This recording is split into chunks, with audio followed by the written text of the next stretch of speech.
Hey Cynthia, what's up? This is Dr. Rath for Rath Sports Medicine at House of Power. Hope you're doing well. I hope the weekend went well for you. Some just quick points while we go over these exercises, okay?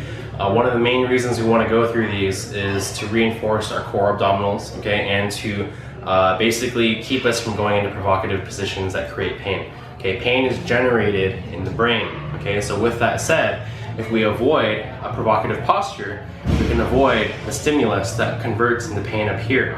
The more that you experience the stimulus in your body, the more that you experience pain in your brain, and the more sensitized your body becomes to pain. So you actually get increased sensitivity, the body gets weaker, and you experience more pain, which is why I kind of cued you on those abdominal bracings and actually making sure that we hinge from the hips rather than bending over at the lumbar spine. If that makes sense, okay? So we're gonna go ahead and get started on these next videos. I hope you find them useful. Let me know if you need any help.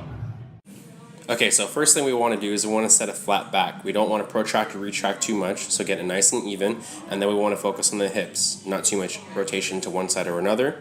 Make sure you squeeze those glutes so that you can recruit those lats. You pull the elbows in and you get the internal external obliques. This next movement is called the McGill side plank. You want to set up on your side, put your top foot in front of the rear foot, okay, staggered stance, push the hip up into the air. And we want to make sure that we don't have too much drop on the hips, okay? Next thing, we want to make sure that the chest isn't rotated too far forward or back. Squeeze those glutes, keep everything nice and lined and tight. This next movement is the glute bridge. We want to start with a nice tight exhalation to get that deep core activation and then drive the hips up into the air, squeeze the glutes maximally, watch for that rotation side to side and also the pelvic tilt. Once again, squeeze tight, extend fully, feel that stretch in the front, and watch for the rotation. Next is unilateral glute bridge. Stick your opposite leg out, even with the opposite thigh. Make sure there's no rotation too hard to the right or to the left. Again, cue with the exhalation at the beginning of the movement. Do it unilateral and bilateral. Next we have cat-cow. When we do cat-cow, we want to get on all fours. The wrists go directly under the shoulders. The knees go directly under the hips.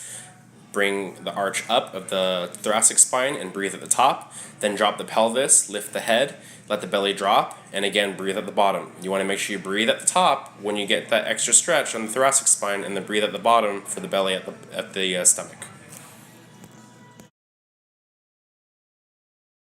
For thoracic spine extension and rotation, again, wrists under the shoulders, knees under the hips. You're going to place your hand right behind the nape of your neck. Follow the elbow with your eyes. Drop your raised elbow down to the fixed arm. You're going to bring the elbow to your opposite, and then you're going to come up and follow with your eyes as you externally rotate. You want to make sure that you get those lats nice and tight, but you don't want to have any rotation from the spine, okay? Watch as the movement stops at the lat. We don't want to initiate rotation excessively so that the rotation initiates at the lumbar spine or the pelvis, only from the thoracic spine. Lastly, we have pelvic tilt. Make sure you get that deep core activation by exhaling so that someone can hear you around. Tuck the hips under you to create space under the lumbar spine. Breathe at the top as you hold. Keep the core tight. Flatten out. Breathe at the bottom with the closed space once again, and repeat.